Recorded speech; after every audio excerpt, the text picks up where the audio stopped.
Welcome back to Matters of Faith. I'm Christiana Bakker. With me in the studio is Carla Baghajati, and we're talking about overcoming Islamophobia in Europe. Now, before the break, we were just trying to figure out where is it particularly bad and where are there some better examples where it's, quite good in terms of... Recent research shows us that countries where Islam has a tradition, is acknowledged, where there are principles of mutual understanding and building bridges, the situation is better. And of course I'm happy to feel that Austria, as a good example, is mirrored in this report. And if we have guests of different Muslim countries, they always state, oh, it's nice to be walking in Austrian streets. I feel that people respect me, I feel free, and it's a nice atmosphere with you. There are other countries like Great Britain who have a long tradition in finding solutions, the Muslim Council for Britain. Yes. And there are countries where we have reports of difficult issues, like France, and perhaps France with its system of secularism, not to be secularism like in Austria, where we have a balanced way of interference between state and religions, kind of partnership, but of course different spheres that are not asking to be responsible for the other. So it's a separation, but a friendly separation, and there is something they have in common. And in France it's laicistic, and this sharp separation is not easy, especially when it comes to Muslim needs. Yes, because all sorts of things are forbidden. I mean, any kind of expression of the faith in the public sphere is completely forbidden. Yet a Muslim cannot really do anything but express and show their identity. And I think it needs again dialogue. For example, take the veil, that raises so many questions. If you know that people might fear, 20 years later and more Muslims, do they want us to wear the veil like them?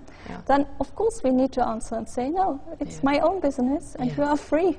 Do what you like. Like you like. And also that the veil doesn't mean terrorism or fundamentalism or being narrow-minded or anything or suppressed or a victim. Yeah, absolutely.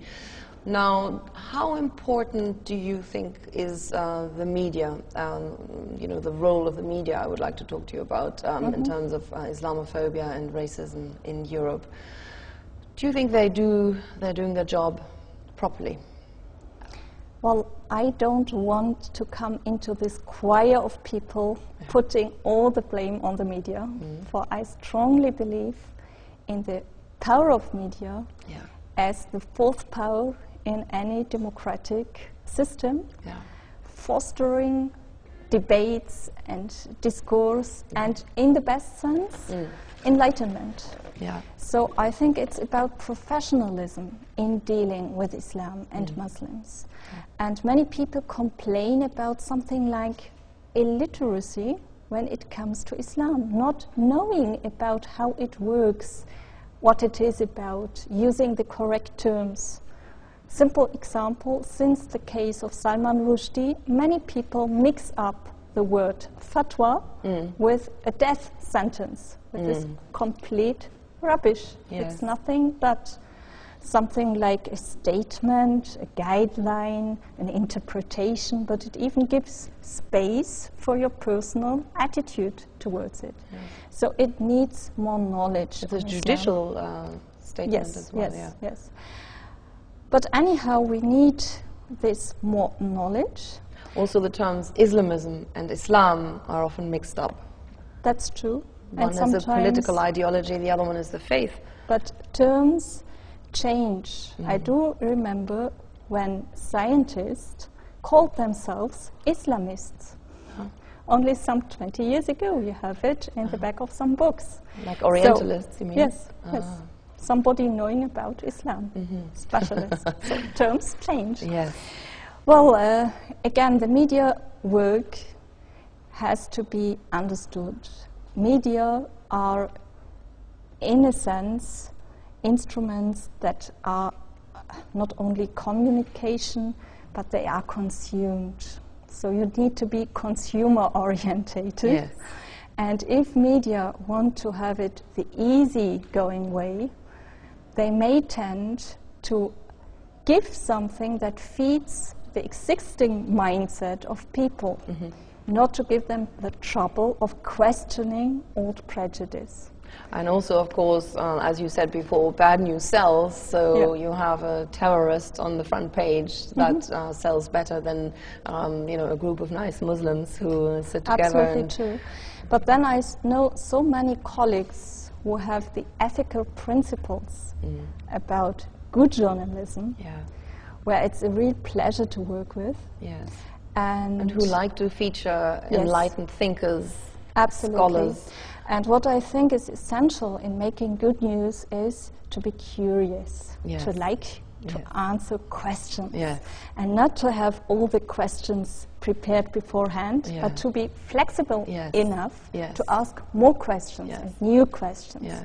And nothing worse than a journalist looking just for a face for his story. Exactly, and especially not having all the answers already in your head before writing the interview, which is... And of course you have certain role models, perceptions. If you have a veiled woman, she is traditionalist.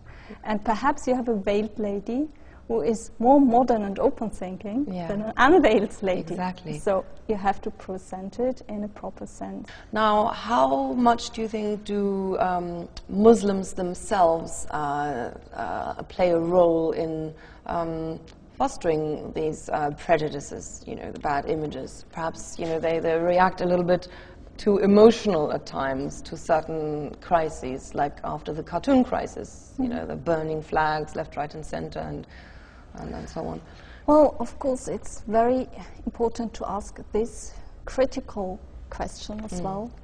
And as Muslims, we should be open towards self-criticism, not to be just proud about ourselves without digging a little deeper and finding out where we need to improve ourselves.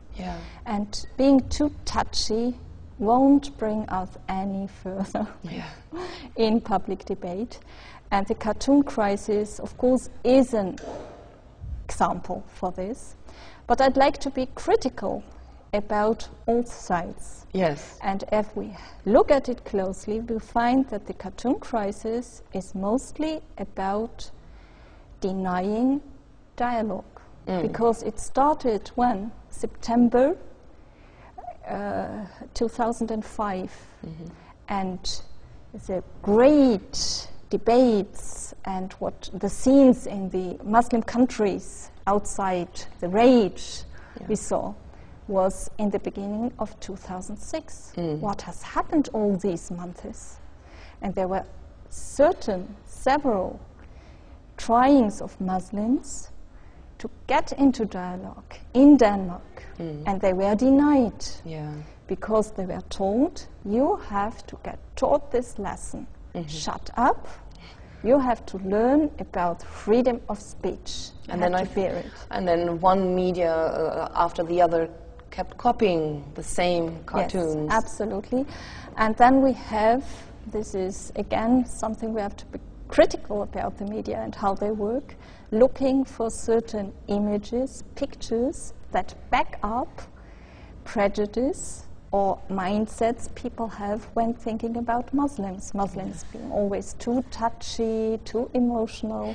And then we have the pictures of flags of Denmark being burned, crying people, carrying Quran. When I watched other programs, the satellite channels, I saw other pictures.